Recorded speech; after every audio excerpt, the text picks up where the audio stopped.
Well, I don't know how I'm supposed to follow Jean and Coyote in the same room, but we'll do our best. Harito suhochofoyat Chelsea Her, Chata Hoyosia, Oklahoma Michili. Hello, my name is Chelsea Her. I am a citizen of the Choctaw Nation of Oklahoma, and I'm the curator for Indigenous art and culture at Gilcrease Museum in Tulsa, Oklahoma. I first would like to acknowledge and thank the Lenape people on whose ancestral land we now stand, or sit, as the case might be. Being a guest in this place, I recognize their sovereignty and perseverance as both ancestral and living communities and local and diasporic nations. I'm also grateful to the Whitney Museum for organizing these important conversations today, and to Jaune Quick-to-See-Smith, who has spent decades demanding visibility and carving space for Native peoples, artists, activists, and educators. This morning's panel will focus on the impact that Jaune's advocacy and art career have had on Indigenous education, as well as on the significance that higher education has had for this esteemed group of Indigenous educators up here today. For some context on Jaune's formal education background, she graduated with a bachelor's of art education from Framingham State in Massachusetts before receiving her master's in art at the University of New Mexico. In 1998, she was awarded an honorary doctorate from the Pennsylvania Academy of Fine Arts, and in 2003, she received another honorary doctorate from the Massachusetts College of Art. In addition to her experiences in classrooms, Jaune's body of work itself is intrinsically educational. Each painting, drawing, print, or sculpture that she creates is a lesson in and of itself, not only on the histories, realities, and possibilities for Native peoples, but also a lesson for each viewer about the way they individually perceive and experience the world. Her work compels us to probe the presumptions we make, the preconceptions we bring, and the possible new insights and questions we might walk away with. The most poignant moments of education, and certainly some of the most compelling elements of Jaune's work, are born from the insistence that we not accept any one narrative or image as quote-unquote truth. Instead, she encourages us to question how and why something appears the way it does, and to interrogate our own responses to what is being presented. Many times, this type of education is accompanied by varying levels of discomfort, which is necessary for growth and understanding. The most challenging and rewarding questions do not result in comfortable or uncomplicated lessons. So how do the complex and edifying lessons we encounter in Jaune's work coalesce in spaces like museums, universities, and artist studios? Often, even today, ostensible divisions between the worlds of higher education, art production, and museum work persist. Jaune's inimitable career is evidence that these spheres don't merely overlap or run parallel to one another, but rather they are inextricably interwoven. Her work reminds us that education is based on exchange, not on a unilateral transfer of knowledge. In an early example of this spirit of exchange in her life, Jaune formed the Gray Canyon Artist Group while she was a graduate student at the University of New Mexico in the 70s, with other Indigenous artists like Ed Singer and Emmy Whitehorse. Gray Canyon worked to educate the public about Native art and issues in both academic and gallery spaces, and in turn, Jaune and her contemporaries learned about the complex realities of exhibiting work as Native artists in both Native and non-Native spaces. Of her time in her undergraduate and graduate programs, Jaune has noted the rigidity in which she, as a Native woman and artist, was expected to perform. One of her undergraduate professors maintained that the apparent proper space for women was in art education, not necessarily in pursuing a career as a working artist.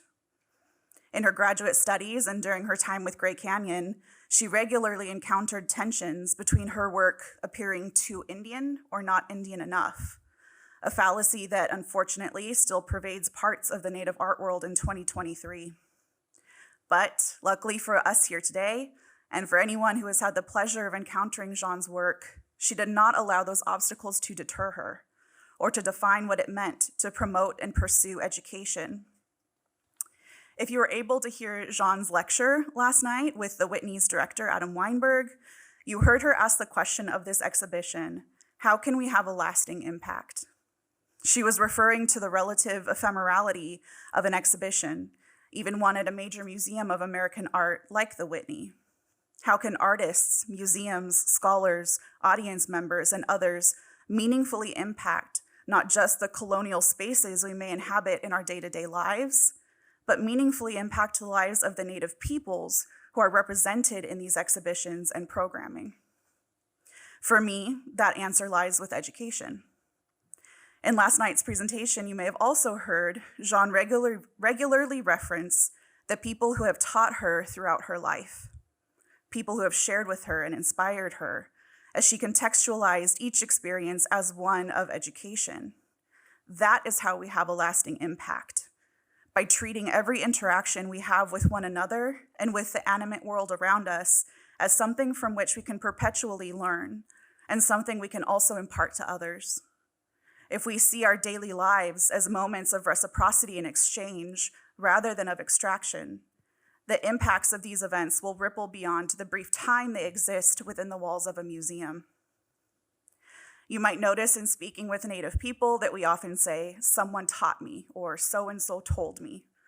One of the reasons for this is because our worldviews are often dependent upon who we are learning from, how we learn from one another, and how we might then work to educate others. In many Indigenous communities, education does not only occur in a classroom or in the pages of an academic journal, standardized textbook, or exhibition catalog.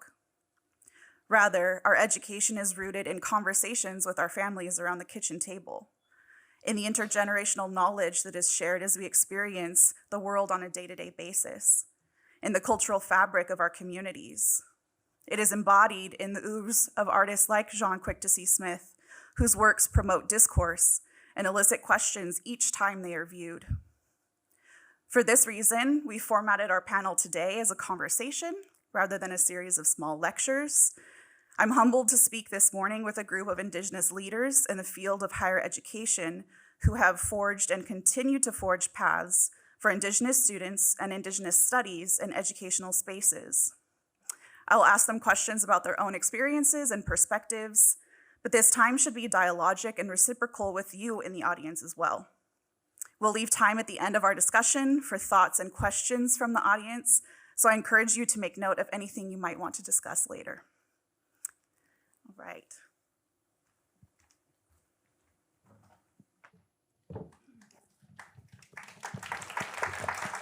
Cherokee.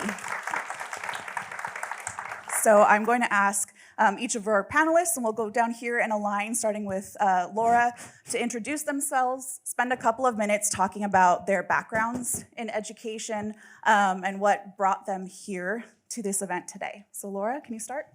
Sure. OCO, I'm Dr. Lara Evans. I'm Cherokee. The program has my previous job title. I've just had a recent change. I'm now the Vice President of Programs for First Peoples Fund, which is an artist funding organization that's been around for more than 20 years. And it's a Native organization. And I get to do one of the things that I really love doing, which is building arts infrastructure designed specifically for Native artists. I pursued a Ph.D. in Native American art history, not realizing that there weren't any other Native people who had gone for that degree and successfully.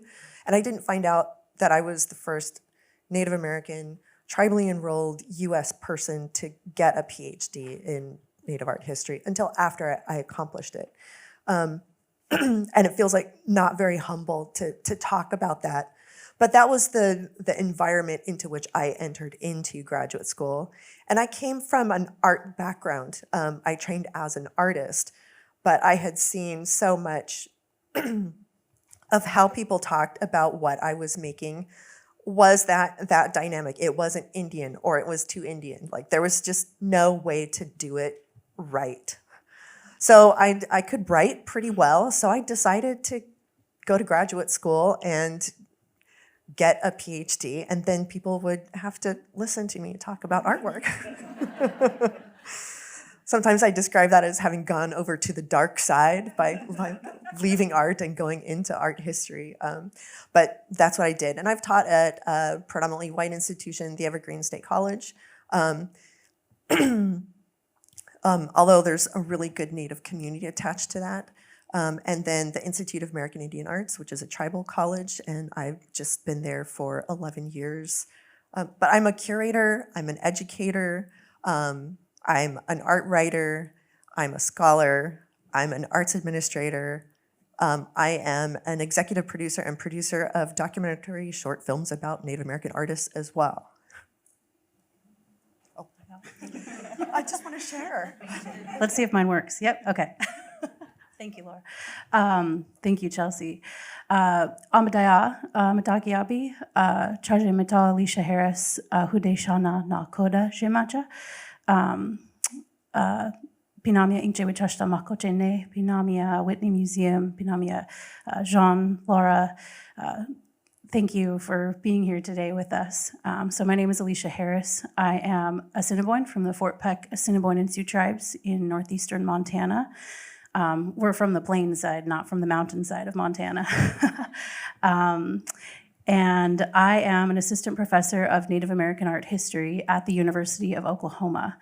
The University of Oklahoma has a unique program in that we are the only program in the United States that offers the Ph.D. track explicitly dedicated to Native American art. I also received my PhD from the University of Oklahoma. They can't get rid of me. Just stick around. And in thinking about what brought me here, I remember sitting in classes in my undergraduate. I sort of started out in art history, and I remember sitting in my classes always wondering about us and thinking, gosh, we're not written into this story at all. I learned a lot about Catholicism, which I wasn't raised Catholic. I feel like I know more about Catholicism than anything from my art history classes. That's sort of the bulk of what they taught us. And I remember sitting in those classes and thinking, where are we in this story? We didn't show up. And that's not just us, right? I didn't learn anything about Africa or Asia, or really anything beyond like Western Europe. And so I sort of asked questions about that, and that sort of fueled my career. And I, in the course of doing that, found people in my own family who were artists, members of my community who I love and respect, learned about their work. They were my first teachers. So I appreciate John bringing it back to our communities to say that they are the people who gave us this, who taught us about our values, and the things that we value are often very beautiful, and I appreciate that. So in my career now at the University of Oklahoma, I've been there in this role since 2020. And actually, there's a photo on the screen right now of one of my classes. We'll talk about this, I'm sure, a little bit more. But we are excited to continue making space for Native students. Of the students who have graduated with PhDs, some of whom are in this room right now, I'm happy to see y'all.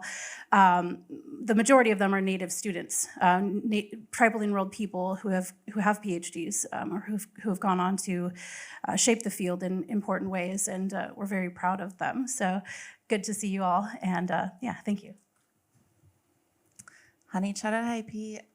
My name is Kendra Greendeer. I'm an enrolled member of the Ho-Chunk Nation in Wisconsin, and also a descendant of Red Cliff and Fond du Lac bands of Lake Superior, Ojibwe.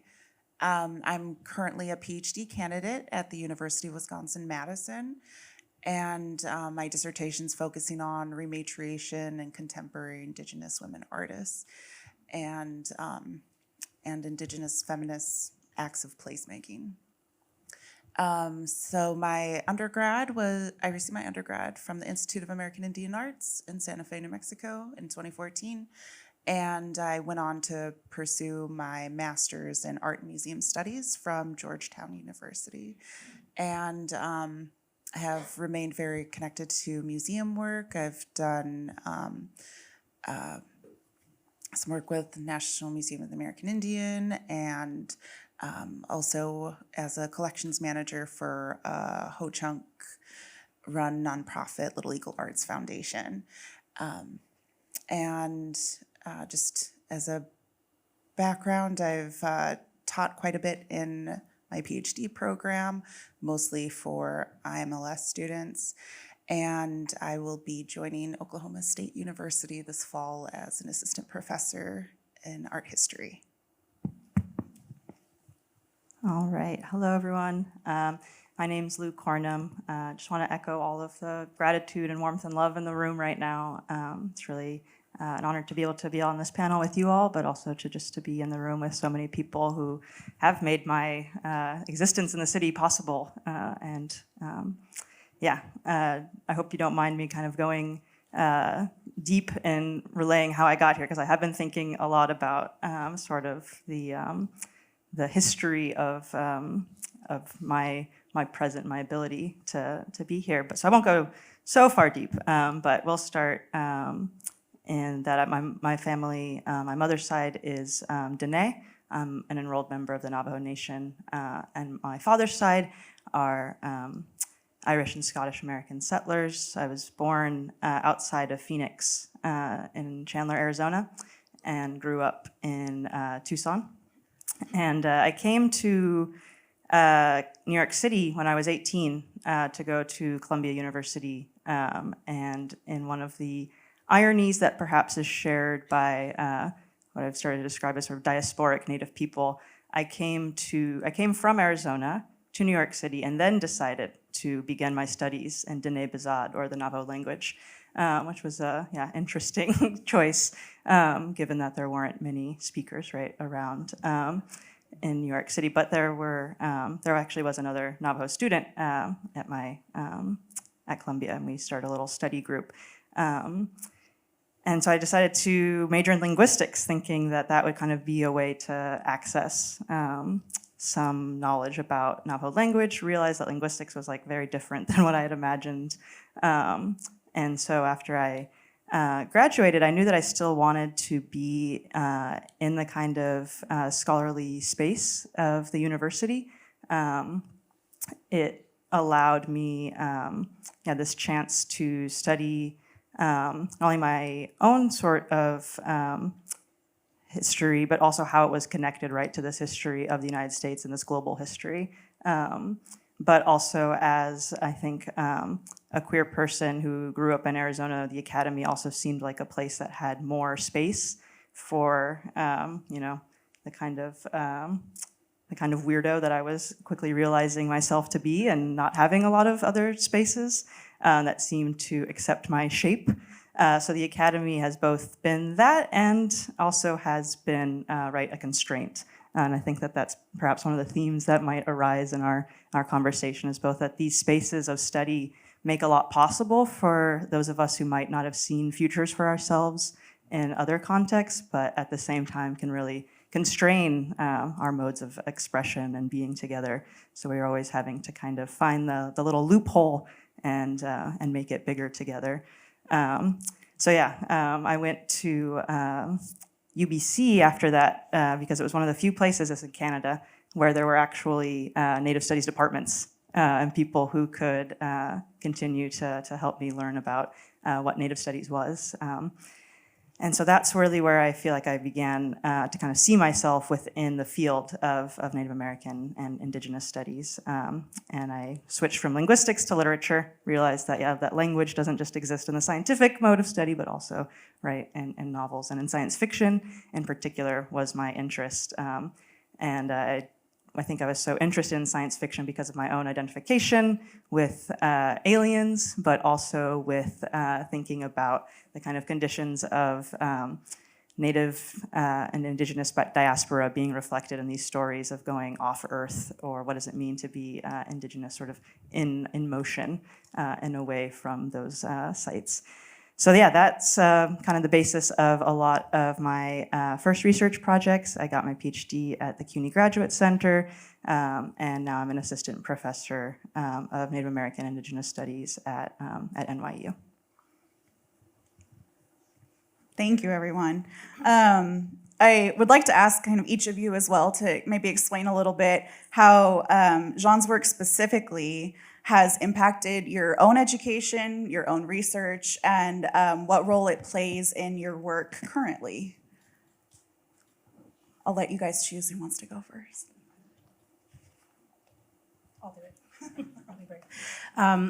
Yeah, so I graduated from the University of Nebraska at Lincoln with my master's degree, and that program was an American art history program.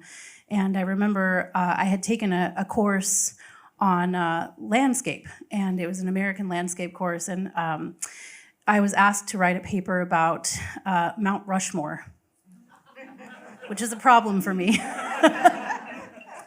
And in the course of doing that, I was constantly in the back of my mind about, it ended up being a very sort of critical approach to Mount Rushmore, obviously, but in the back of my mind, I was burdened with the fact that I was having to do this, and so I was really fueled to look at like Native representations of land, which turned into my whole career, basically, sort of the place that I'm at now.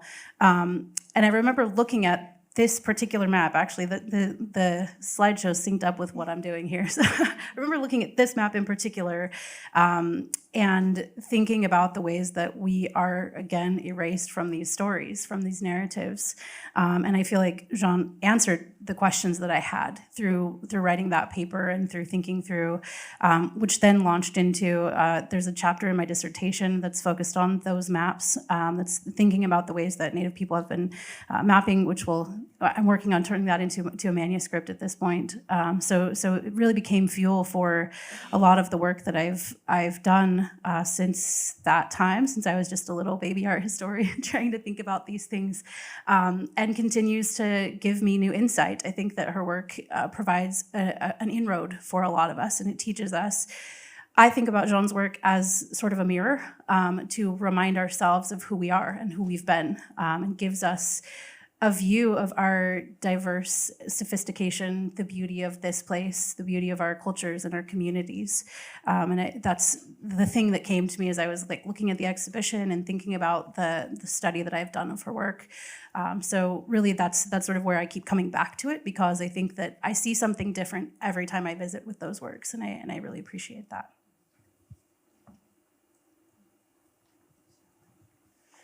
Well, I think I first encountered Jaune's work in undergrad. We had done a field trip to the Georgia O'Keeffe Museum, and that's when her petroglyph series was being exhibited there.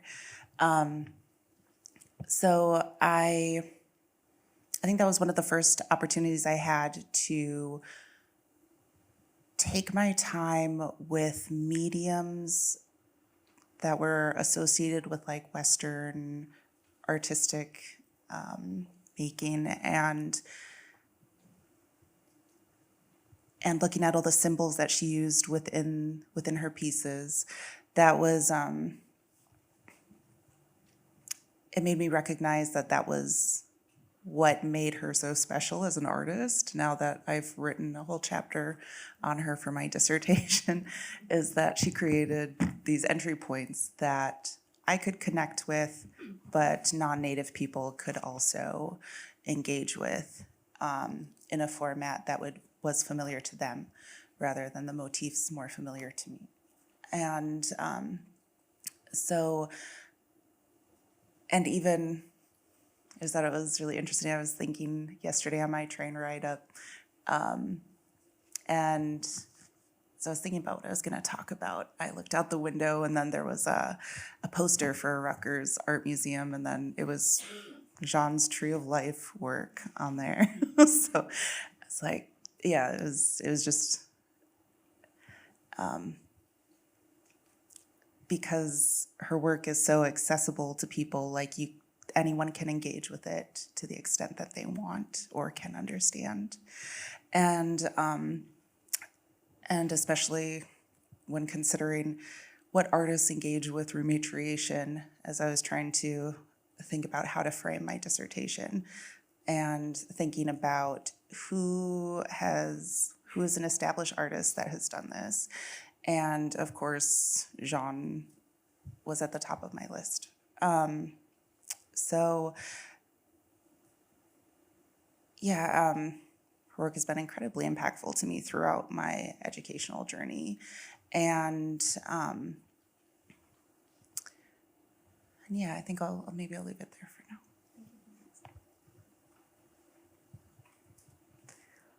For me, I encountering Jaune's work in the 90s. Yes, I'm that old. I loved the humor that cloaked the biting critiques. That really appealed to me. Like, my dad was a smartass, and then here's Jaune's work. Jaune's clearly a smartass, just like my dad. and that just, it really fueled my smartass. Forgive my bad language, but like it just emotionally helped me about speaking out and finding my voice and being more blunt sometimes when the occasion calls for it. And I hadn't seen Jaune's work in person, I think. I was trying to remember. I think the first time was when I arrived at University of New Mexico to work on my Ph.D. there. And one of her works was on display at the University Art Museum. And that was my first time seeing one in person, because before that I had only seen them reproduced in books or projected via slides, not PowerPoint, slides. And it was just so special to see one of her large works in person at that museum as I was starting my doctoral work.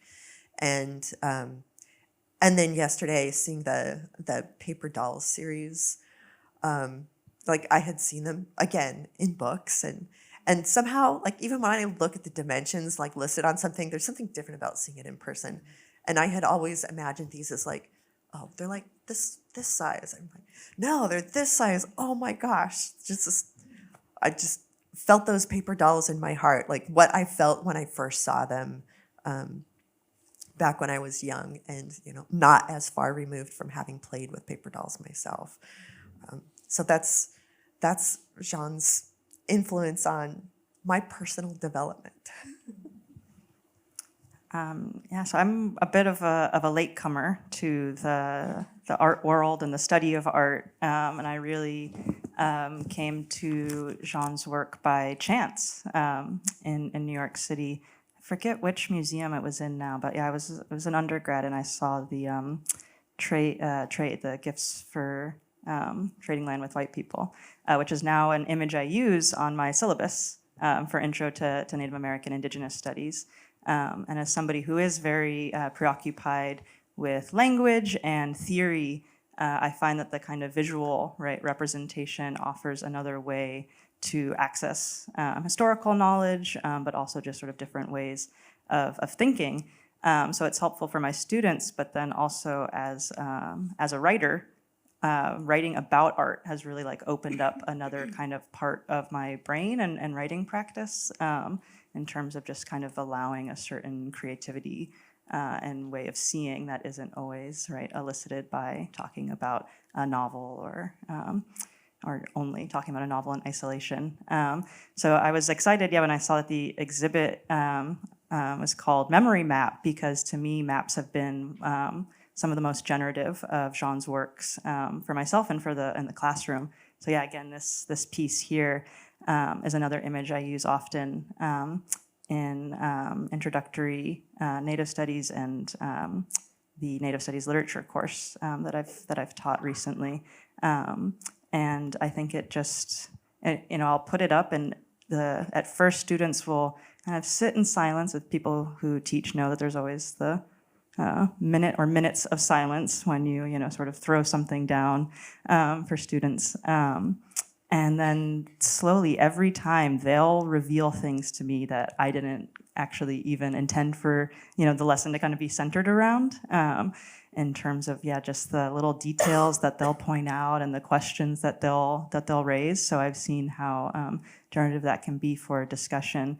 But in particular, the reason I put state names up first is that it's just such a powerful kind of visual denaturalization of the coherency of the United States as it likes to present itself in maps. So it really is a powerful way to introduce the idea, that these national maps are telling very manufactured stories of their kind of own legitimacy And I think that sort of map can convey that, right? And not so many of my words, but just through that kind of that actual image of what it would be like to represent the United States differently, and what kind of political changes would actually make that map, right, possible, or unearth that prior map from underneath what has been laid over it.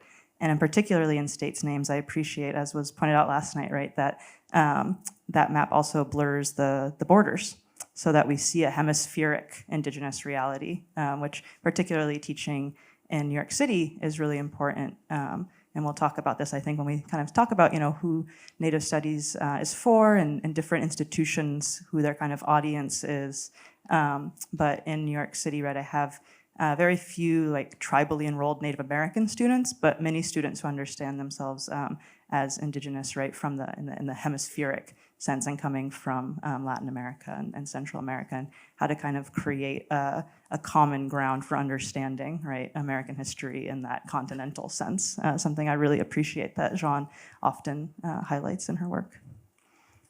Thank you, everyone. And Lou, I think your example of encountering Jaune's work and finding that writing about it kind of opened up new doors for you and helped you develop your own writing is a really great example of kind of the composition of this panel, obviously, right? That, and it may not be necessarily common knowledge, but I think it's very clear to us who have gone through years of higher education, especially in fields related to Native studies, to Native art, is that those studies are often still very siloed in universities, at least in large universities, where Native studies and Native and Indigenous studies departments are still often separated from art history departments or similar humanities fields. I know I struggled with that in my doctoral program, and I still see a lot of students in graduate programs having to kind of fashion their own degrees, right? I certainly had to do that. I've had colleagues who had to do that, which is mind-boggling in a number of ways. To me, going in, it seemed so natural that no, art is not separate from everything else that we talk about and that we experience and that the way we understand the world, right? It's not a separate department. And there are universities now that are making those inroads, right, at kind of decentering and really kind of promoting more interdisciplinary programs. But I know you all have had to work in interdisciplinary ways. And I'm wondering if you could speak to some of your experiences with that, and maybe what some of the advantages or disadvantages you see, and how university programs are structured in terms of Native arts and Native studies. Well, I grew up thinking it was normal to make things, so that was my first handicap. Like getting into art history and realizing that like the norms at the time was like there are people who make things, and then there are people who write about the people who make things, and those two things don't belong together. And indeed, there was like a real suspicion of artists from within the field of art history, and it was like, well, you can't believe what they say. Like, I had literally had people tell me that. I'm like, I have a problem with this. And this is also my art history classes were art in the dark, is what I call them. You like the professors at the front of the room in the light, they're showing images, they're speaking, they're the authority. The people in the class are sitting in the audience in silence, taking notes, learning everything and memorizing it and giving it back. And that doesn't work with Native art history, first of all, because so much of what's published is wrong. and it doesn't work with, I don't know, my learning style or what the norms were for me culturally growing up. Where things are interconnected. Like, you can't understand something if you haven't tried to make it or to work with it or touch it, or there's just different ways of knowing that are more than just like words on a page or in a book. And it really was hard for me to adapt to that. So I just didn't adapt to it. I just brought like all my practices with me and insisted on doing it that way. And I did that for my master's, which was an interdisciplinary studies degree, and it combined an MFA in studio art with a master's in art history. And I studied under Barbara Loeb, so I had a faculty who had studied Native American art. And then I was also in the women's studies department. So that brought in the intersections of race, class, and gender so like I melded all those things together for my master's degree. And then when I figured out, oh, there's nothing I can do with just a master's, I decided to go for the Ph.D. in art history. And but I encountered in some places that I got into, they wanted me to start over and do a whole nother master's degree in art history. And I was like, no, not even with your full ride. Those years of my life or time I will never get back, so I won't do that. Another place sent my application over to the anthropology department and accepted me there. And I was like, no, I want to have a PhD in art history. And what I got back was crickets. So I ended up going into art history, but I carried with me everything that I learned from my studio practice, from the intersections of race, class, and gender, and incorporated that into my teaching. Unfortunately, at UNM, I was given like really free hand with my experimentation with teaching. So I stopped teaching art in the dark, and I brought in workshops, exercises, hands-on things, and I made my teaching interdisciplinary, and I made my students find their curiosity and search for answers. And I don't tell people the answers. I guide them in their search for the answers. And there's somebody in this room here who once said to me in class, well, if you don't know, what are you good for? I'm not making eye contact. And what I'm good for is helping people find their own answers. And I think interdisciplinary studies is part of the key to that. I also think about this issue of the siloing of Native American studies. The University of Oklahoma has a fairly young Native American studies program, degree granting program, I should say, though there have been people studying Native American things at the University of Oklahoma for a very long time, and in particular in our department. So our department is sort of split, we're partnered with the art department. So thinking about the artists and the art historians being separate, it isn't really a problem that we have in our department, but our art historians aren't really making things except for a few. So yeah, that's definitely a point of sort of tension, I guess. The University of Oklahoma has an incredible history of Native students that goes back to the 1920s. The Kiowa Six, of course, were there at the University of Oklahoma, shepherded by Oscar Jacobson, who was the director of the school from 1915 to 1945. And then we recently, there's some images in the slide above me that are not this one, but they'll cycle through. We recently did an exhibition. Some of my graduate students and I did an exhibition that was focused on the sort of second generation of Native students at the University of Oklahoma who are art makers. Chief Terry Saul, Oscar Howe, and Dick West, who are the first Native people to receive MFAs in the United States, came from the University of Oklahoma. Chief Terry Saul, who's Chickasaw and Choctaw, received his in 1949. So this is a long legacy, and then a lot of people go through various programs, or various sort of generational waves of people coming through. So there is a huge history of Native people being there, and obviously Oklahoma is a center for that sort of thing, right? It's Indian country, so there's an incredible legacy there. But thinking about like sort of the institutional support around that, our program was established by Dr. Mary Jo Watson, who's seminal.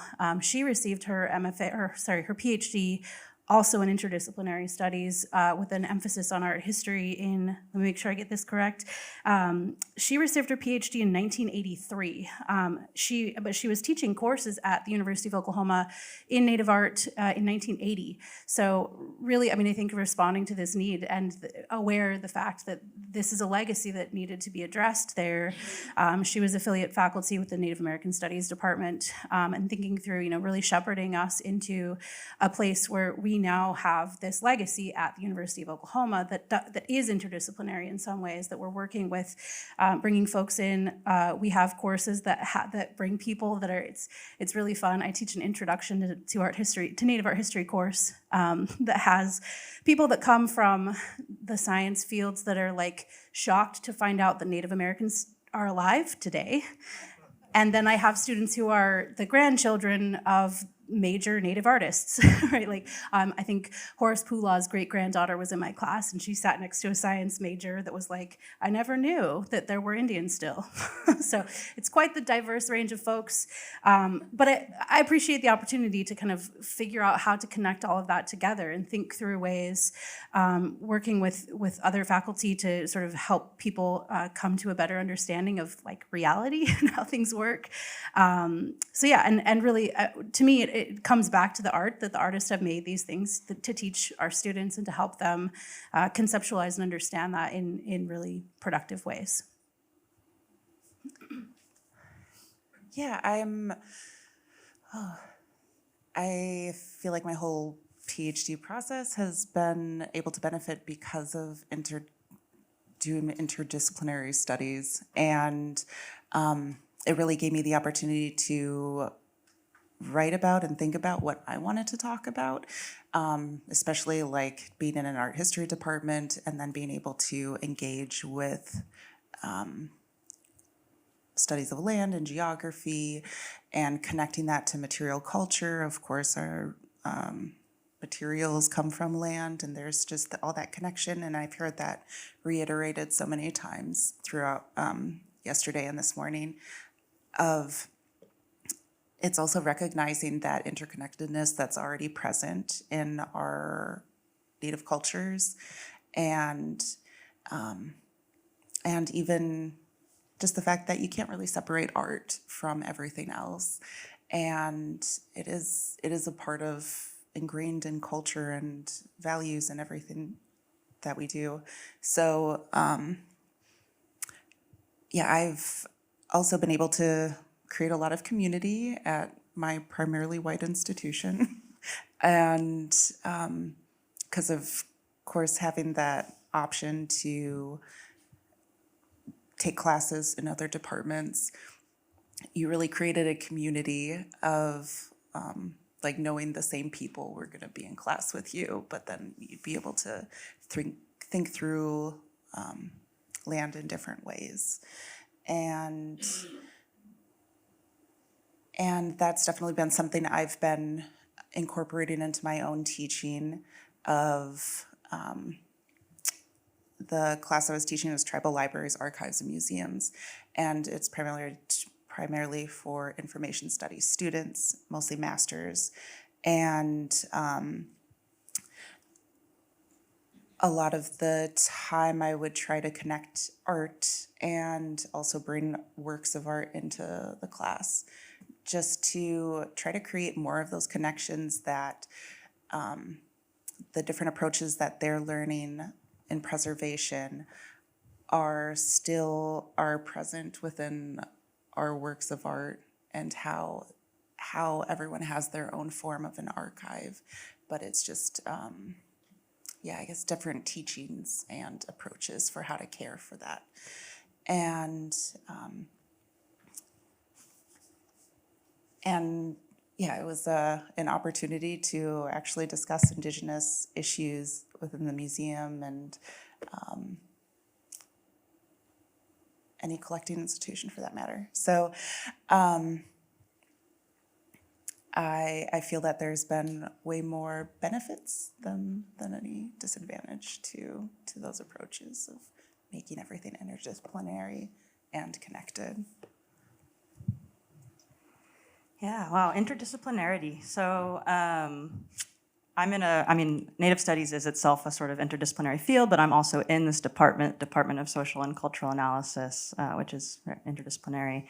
And in some ways, I feel like I'm gonna become a broken record with my the possibilities and the foreclosures. But in some ways, interdisciplinarity allows me to continue my dilettante tendencies and draw from art history, right, without necessarily needing to always choose and say, I'm a historian, which I would be terrified to say, because historians as a discipline kind of scare me.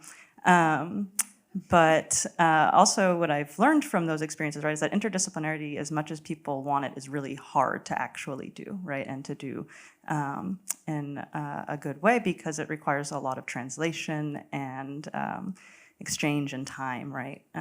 So that's sort of one way that I'm thinking about interdisciplinarity, is just how it's actually very difficult, and we're all still learning how to do it, right, in a full way. But I think the other thing that came to mind about this question was just thinking about the different kinds of intentions of something called Native Studies, but also of just like study in general, which to me is both like about critique and like creation. And so I really appreciate the way you all were talking about, like, yeah, that, you know, why do we separate like the talking about art making and the art making, or the making and the discourse, or we might say like the theory and the practice, right? Why are these so separated out? And that, to me, the kind of goal of interdisciplinarity would be able to always have this kind of critical perspective on the context in which we are trying to create something different from that,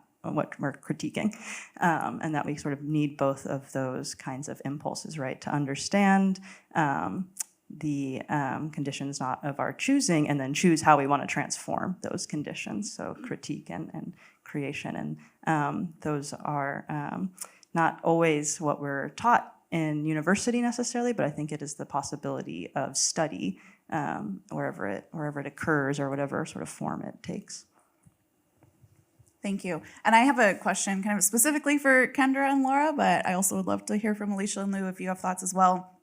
Kendra and Lara both have relationships with IAIA, the Institute of American Indian Arts, in Santa Fe, New Mexico, which, as Lara mentioned, is a tribal college. So I'm wondering if both of you could speak a little bit to your experiences with tribal colleges and the role that they play in educating Native students, maybe versus what you've experienced or understand about larger non-Native universities, and how those kind of compare to one another.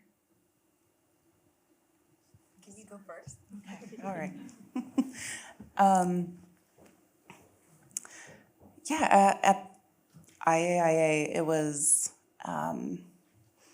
such an incredible experience being able to create community with other Native people. And I'm sort of like, now that I reflect on it, it was such an incredible experience that now that I've been in non-Native institutions, as a student, you're forced to educate so much on Indigenous issues that that separation of being a student and teacher just gets so blurred. And at IA, where I was able to be a student, and I didn't have to have the extra added pressures of teaching the rest of the class where the professor was lacking. So, and it was really nice to, not have to explain that you can't whistle at night or little things like that. You could just exist and learn and try to progress in your education. So, but as I've been at other institutions as a student, I do recognize the value of the resources that other universities have. So I don't know do I jump to that other question? Go for it. Okay, but I think there's a lot of benefit in doing sister institutions and exchanging, because there is that incredible community that's able to be built at a tribal college. And however, the larger universities have the resources for research, or just funds to research, make art, and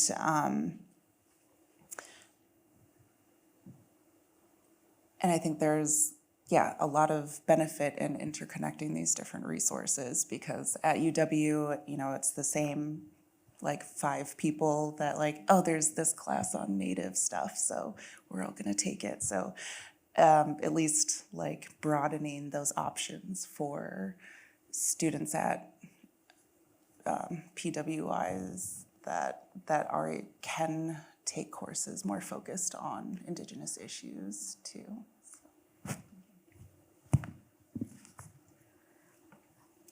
So II is a really special place. If you're not familiar with it, it's a tribal college. It's a 4-year college, and then there's also MFA programs in creative writing and studio arts now, and it's growing. But there are generally students from about 90 different tribes at this college, and it's the only college, tribal college, that is also an art school, and it's the only one that's designed to serve all Native students nationwide, plus Alaska Native and Hawaiian Natives. And I think because of that environment, it's really kind of like not just art training or training in the arts and culture, but in intercultural diplomacy between tribes and between the external world. So we're in an environment where we're continuously like learning about other Native communities as well, and learning about the interfaces with the rest of the arts, culture, political economy, all of those things together. Now, before I started teaching at the Institute of American Indian Arts, I was at the Evergreen State College, and that's a college that's a liberal arts college. There's no grades. Everything is interdisciplinary. You teach on a team with people from other fields. But it's also a predominantly white institution, but it had really strong longhouse, squeak-quilt, the house of welcome. And so that Native community there was really important to me as a beginning faculty member, and also taught me about building arts programs, arts infrastructure for Native artists. And then when I went to Institute of American Indian Arts, and I was just faculty at the beginning, but then I ended up in a situation where I was able to get grant funds and build an artist in residency program. And then I was one of the people who helped create the Research Center for Contemporary Native Arts. And so I've seen this real transition to like those resources that weren't available when you were at II. Now there's a research center, there's funding for research, there's funding for artists to come make new work, there's funding for people to come use the archives there. So like been able to build all of these things and build them in ways that aren't just copies of the infrastructure at mainstream institutions. So it's been like an amazing journey. So how many people in this room have some connection with the Institute of American Indian Arts? It's like this is an institutional reach for a Native institution that's really remarkable. And I'm so proud to have been part of the Institute of American Indian Arts for so long. Like there are some of my former students here, they're artists I've worked very closely with. There's people in this room who I've taught with, and like curated exhibitions of their work. And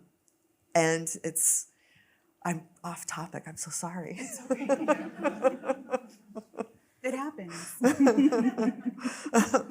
But it's also like working within a Native institution has been what gives me kind of the strength to engage with the non-Native art world as well, to do things like be on the board of directors for the College Art Association, because I have like a comfort zone Native community, professional community I'm working with, and I can venture out and be the explainer for a while, and then I can like go back to my day job and not be the explainer for a few hours a day. Well, I want to be really mindful of our time. And like I said, I made a promise to leave time for questions of the audience at the end. But I want to kind of end with one final question for you all. Kendra and Lara both brought up, I think, really good points that come from an experience I think we, at least all of us up here, share, and about the emotional labor and toll that goes into being an Indigenous person in higher education, both as a student, but now also in your roles as educators yourselves in those professional positions, that it is not necessarily shared among other faculty members, other people in those same positions.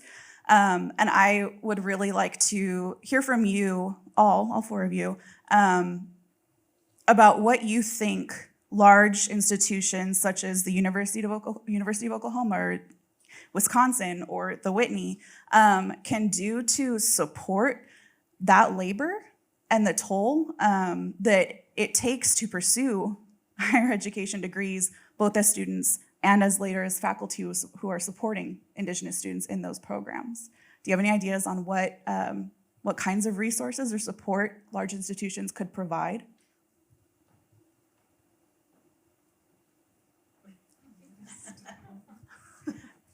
Don't all talk at once. I want to give you guys a chance to. Lou, why don't you go first? Money with no strings attached. I think it's a serious proposal, but there, in terms of higher education, many, I don't know if, I'm sure people up here are familiar with the report that came out last year about barriers to higher education for Native students from the American Indian College Fund. Obviously cost, right, remains foremost, and that's not just cost for getting into college, but staying in college, going through grad school, graduating from grad school, right? All of those stages that are necessary to enter the field. So, scholarships are necessary if that's the sort of actual change that the institutions would like to see in terms of people.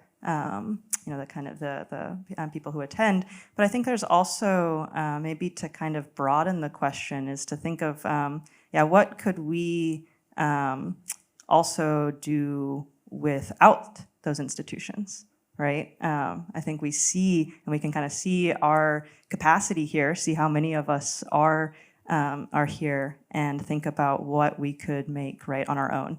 And I think that that's really a kind of exciting direction to consider, right? Is if we're getting more of the kind of rhetoric of support from institutions, how can we sort of take that and run with it to do something elsewhere, without the kind of constraints that might come with those the funds that are given. Yes, I just would like to echo free tuition for Native students, and I know some institutions have been doing that. I guess I'm, as a Ho-Chunk person, attending UW-Madison that occupies Ho-Chunk land, and the sort of promises that have been made and not followed through. I think that's just one major step that academic institutions can take, and it's really even like the different initiatives, like there isn't funding for those things, or they're very short term. So I think just investing funds where you say that it matters and following through with it in a timely manner. For, I guess, for both academic and museums, hiring more than one position intended for a Native person, someone from marginalized communities, because it is very tasking, and a lot of labor that also includes all the emotional labor of having to not only make up for the past and previous issues, but also in all the demands of trying to make things better in the future. So at least three jobs need to happen for each one people are considering. And yeah, because it's not sustainable for the demands that Native people have to face in order to undo some of the traumas and things that other institutions have put on Native communities. So, Kendra, I really appreciated your point about this sort of like blurring of the line of student and teacher, that you're always having to do extra work to teach sort of basic facts to get some acceptance for your thoughts.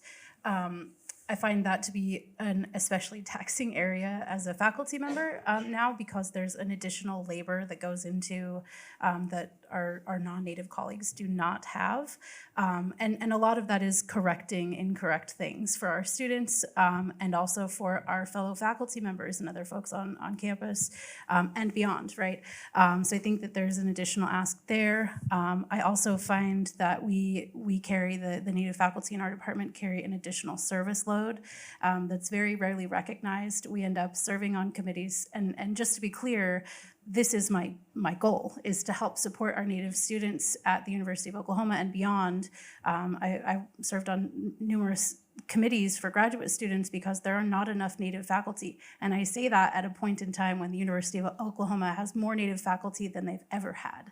So we need more.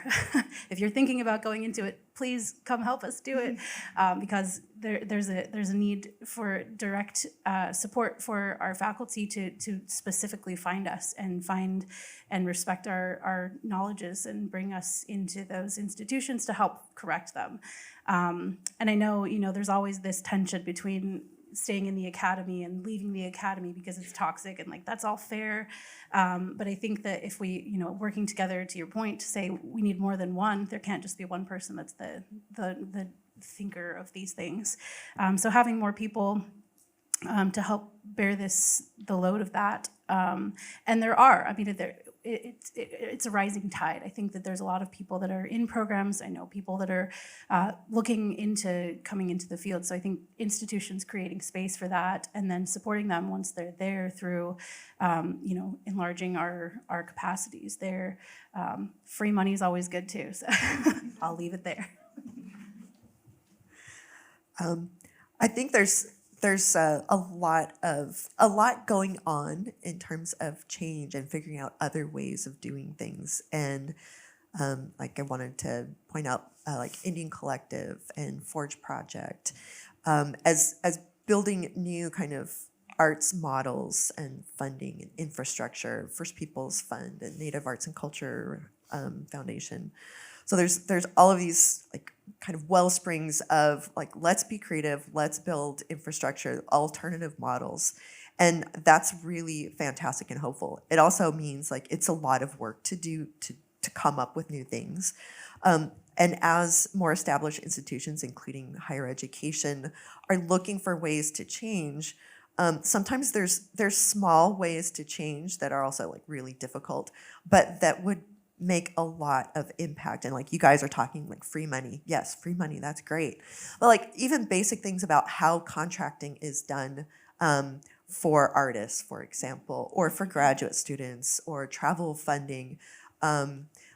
Those people often don't see how those practices exclude people from even starting or thinking or saying yes to something because you don't have the resources to front it yourself for years. And that's some of the things, it's a problem in the whole art world, really. Some of the problems that we're talking about aren't just Native problems. They're problems with the structure of art institutions, of higher education, practices around financial tracking, paperwork, basic stuff. And the finance office isn't a hotbed of radicalism, but maybe it should be. And I can help you with that. All right, thank you all so much. I want to take 5 to 10 minutes to see if there are any questions from the audience for any of the panelists up here. Let's start with, Jaune, I think it is, down in the front. I'd like to say that you are powerhouse women. You were so modest. You just didn't tell the big story about the things that you're doing, but you're so extraordinary. You started the Living Learning Center at IIA, and and you also are our best writer on performance art. She writes for every major art periodical in New York. Her critical writing goes beyond just Native. She does critical writing on all sorts of arts subjects. I mean, she's a voice in the wilderness out there. We have no one who's doing the work that she is doing. That book that you're working on, we need that book desperately, and I can hardly wait until your book arrives. This girl has, as long as your arm, articles on the web that are brilliant and insightful that we need, and I hope that you form a book with those. I follow each of you in your work and read your work. And you, my dear, writing about Native science fiction, who knew? And that's something that, there's a whole plethora of artists working on that. And most of you are working with conceptual and more advanced issues, not just painting and classical and drawing and that sort of thing, but you cross all these gamuts and the new things that are going on. So modestly, your story is so way much bigger. You are so powerful, each in your own right. I just applaud you.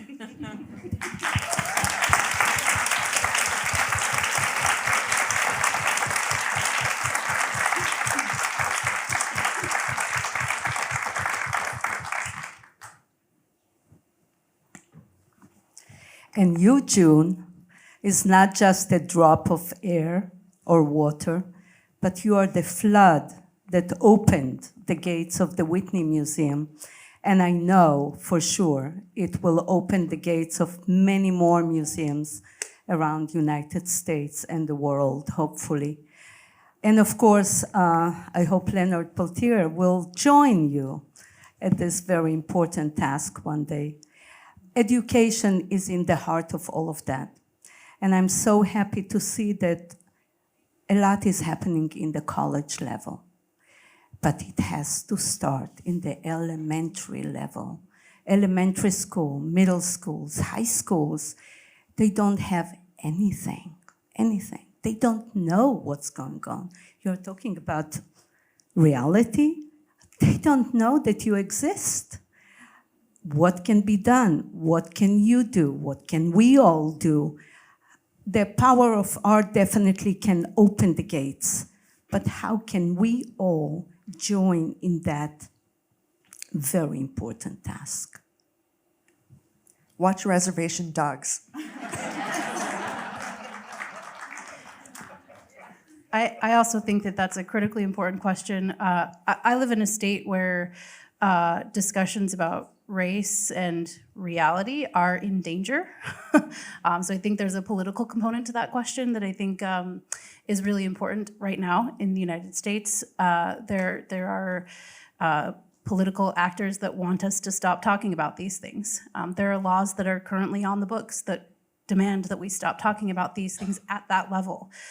So sometimes our students get to us, like I said, and they're not aware of these things. They're still doing a land run in some of the places. I mean, really ridiculous things that are happening. And I don't know that we can do all of that, but I do think that collectively being aware of the political situations and watching for those things, because it's very dangerous. And we then get these students that come into our classes that don't know things, and we have an additional task to educate about simple facts. And it's a huge burden. I think that it's something that we could certainly use help to address those things. So yeah, I don't know the answer to that. I think being involved in politics is certainly a part that we can address that, yeah. Jumping back to the last question about what institutions can do, I think museums have a lot of power in being a voice of reason and the opportunity to educate the public. I know before our program, there were a bunch of littles in the gallery, and even just exhibiting Indigenous artists, how much educating that helps with. And hopefully each of those little kids that was in there will recognize that Native people are still living, and it really just goes into making sure these other educational spaces are also in line with that mission, and that they can help create and fund educational resources so that the public can access it and hopefully use that in their classroom. And especially what you just brought up about the classroom and teachers being targeted and what they're teaching, I think the museum has a lot of potential to take on some of that load too.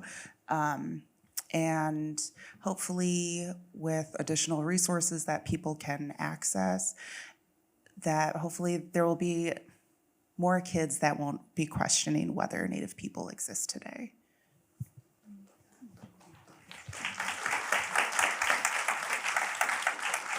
Can I just add to that too? I mean, Alicia, you brought up a really good point. Not only are these topics endangered in our state of Oklahoma, they're actually illegal.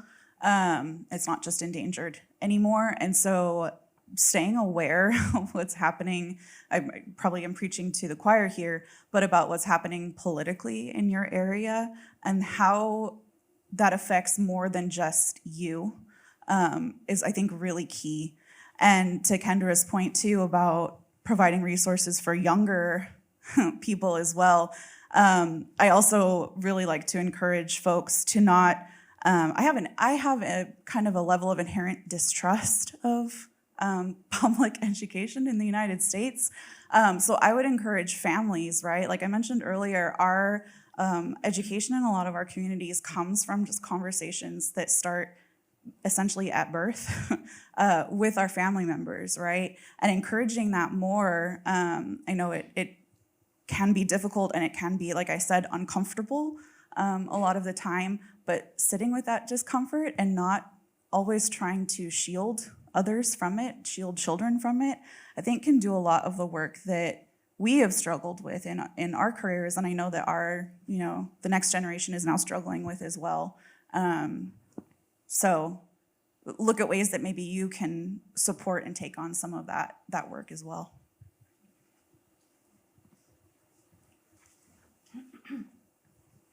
There's one thing that I can add to that, and that is that Montana is the only state in the nation right now that teaches K through 12, and all the class has a curriculum of not only Indian history in the state of Montana, but also current events that our 8 tribes are involved in. And it's because Corky and other people banded together and created the legislation, but then it has to be funded.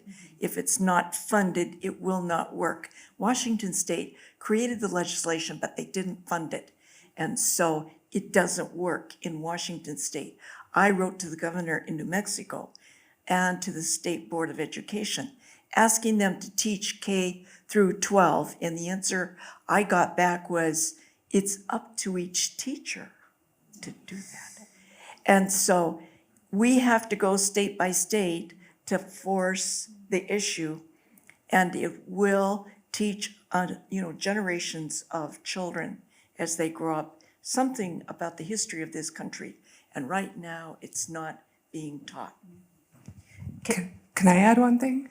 Jean, Jean worked with the education team here at the Whitney to create a family guide geared towards younger learners to go through her exhibition and to learn these things. So that's just a minor note, but give yourself credit for that too.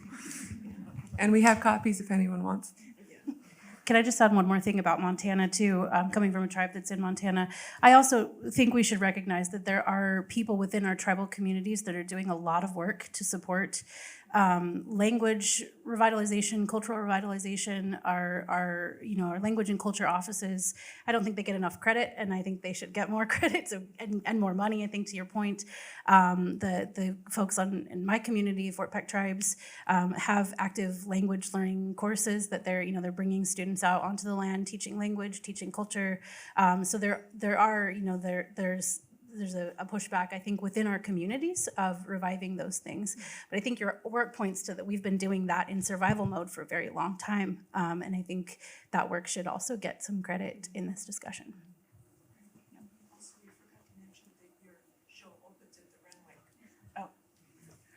Jean mentioned that Lara has a show opening at the Renwick soon. Yes, next Thursday is the opening for the Renwick Invitational 2023. That's at the Smithsonian American Art Museum's Renwick Gallery.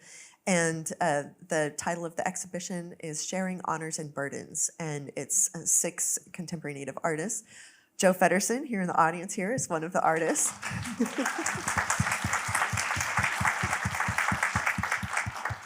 The exhibition will be up for almost an entire year, so if you make it to DC, please see the exhibition. And you curated it and you wrote the catalog. Yes, I curated it and I wrote, I was, yes, edited the catalog, all that stuff. Is she paying you for PR? I wanted to pose a question just like to think about as we're leaving, closing up. What if, now this is for museums, for like all of us in general, what if kind of what is the norm for our Native communities where maybe 30 to 50 to 60% of us are involved in artistic production? We are makers. What if the rest of American culture had 30 to 60% of us, everyone, makes things? If we make things for ourselves, for one another, to gift one another, to honor one another, to connect with one another, how would that change our country? Thank you so much. We've kept you 10 past, and I think that is an excellent point to end on. So Yakoki, thank you everyone so much, and I hope you enjoy the rest of today's conversations.